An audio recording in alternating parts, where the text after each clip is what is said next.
সুন্দর, সুন্দর জায়গায় ঘুরতে যেতে কার না ভালো লাগে। তাই আজকে চলে এসেছি আমরা আরো একটি সুন্দর জায়গায়। বলতে গেলে রাজশাহীর মধ্যে মোস্ট হাইপড একটি রেস্টুরেন্ট অরোরা 2। তো গাইস কেমন আছেন সবাই? আজকে আবারও আপনাদের সামনে আমি চলে এসেছি ডক্টর শেখ সাদিয়া একটি খুবই সুন্দর ভ্লগ নিয়ে, এবং আজকে আমরা আছি অরোরা 2 তে, যেটার ডেকোরেশন খুবই সুন্দর। যাই হোক, সবকিছু শুনেই আমরা আজকে চলে এসেছি অরোরা 2 তে। যদিও অনেকদিন হলে আসবো আসবো করে প্ল্যানিং চলছিল, কিন্তু সময়ের অভাবে আর আসা হয়ে ওঠেনি। তাই আজকে আমরা সব পরিবারে চলে এসেছি অরোরা 2 তে। শুনেছি এখানকার ডেকোরেশনটা অনেক সুন্দর, যেটা আপনারা দেখতেই পাচ্ছেন, এবং এখানকার খাবারও অনেক ভালো। এখানকার খাবার যে ভালো সেটা এখানকার ভিড় দেখে বুঝতে পারছি। চারিদিকে দেখুন কত ভিড়। আমরা কিন্তু এসে এখানে কোনো জায়গা পাই নাই, তাই আমরা ওয়েট করছিলাম একটা সিট খালি হওয়ার জন্য।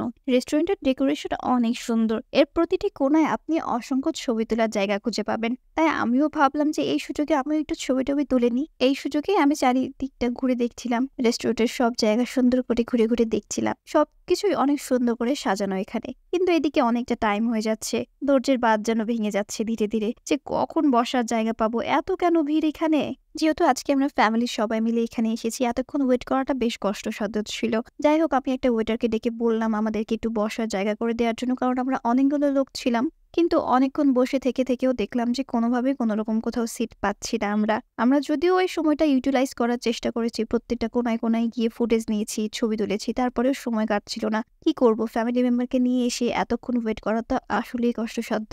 অরোরা 2 এত সুন্দর ডেকোরেশন দেখতেই পাচ্ছেন আপনারা, কিন্তু তাদের এরকম মিসম্যানেজমেন্ট সত্যি আশা করিনি। এখানে অনেক লোকের ভিড়, কিন্তু তাদের ম্যানেজমেন্টের অবস্থা খুবই খারাপ। আমরা অনেকগুলো লোক ছিলাম, অনেকক্ষণ ওয়েট করছিলাম। তারপরে যখন দেখলাম এখানে এভাবে নিয়ম মেনে কোনো কিছু করলে হবে না, কারণ আমাদের পরে এসেও অনেকে বসে যাচ্ছিল। তারপরে আমরা একরকম মারামারি করেই একটি সিট পেয়ে গেলাম।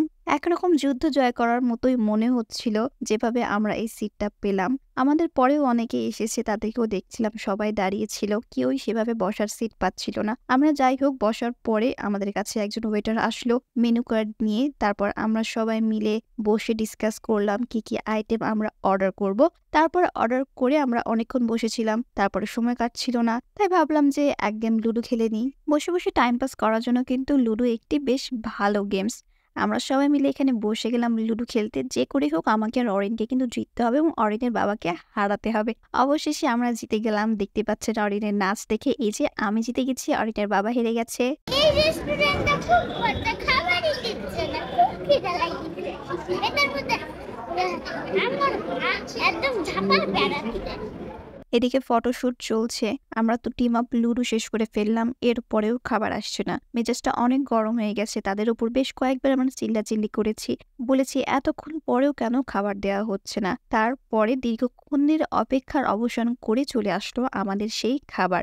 মনে হলো যেন আমরা সোনার হরিণ হাতে পেলাম। এত দীর্ঘক্ষণ ওয়েট করার পরে তারা আমাদেরকে খাবার সার্ভ করেছে। এর মধ্যে আমরা বেশ কয়েকবার তাদের সাথে কথা বলেছি, কিন্তু তারা কেউ সেভাবে পাত্তা দেয়নি বা আমাদের কাছে আসেওনি সেভাবে। কাস্টমারদের প্রতি এরকম কেয়ারলেস ব্যবহার সত্যি খুবই খারাপ লেগেছে।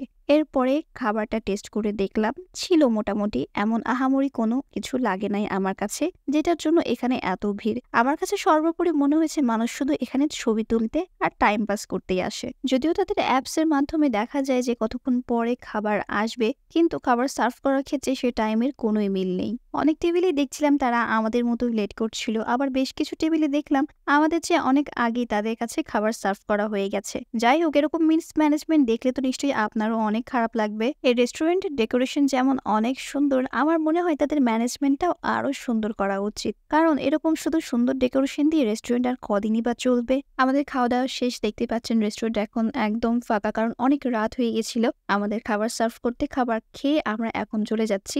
আমি তো আর এখানে ফ্রিতেও কখনো আসবো না, সত্যি কথা যেটা। অনেক হাইপ শুনি এসেছিলাম, কিন্তু এসে তো আমি এখানে বাসটা খেয়ে গেলাম। শুধু এখানে এসে মন ভরে আপনি ছবিটাই তুলতে পারবেন। যাই হোক, অনেক ব্যথিত মন নিয়ে এখন আমরা সবাই বাড়ি ফিরছি। আপনারাও এভাবে পরিবারের সকল সদস্যকে নিয়ে বাইরে যাবেন, ঘুরতে যাবেন, আপনাদেরও অনেক ভালো লাগবে। যাই হোক, আজকের মতো এখানেই বিদায় নিচ্ছি। আপনারা সবাই ভালো থাকবেন। আল্লাহ হাফেজ।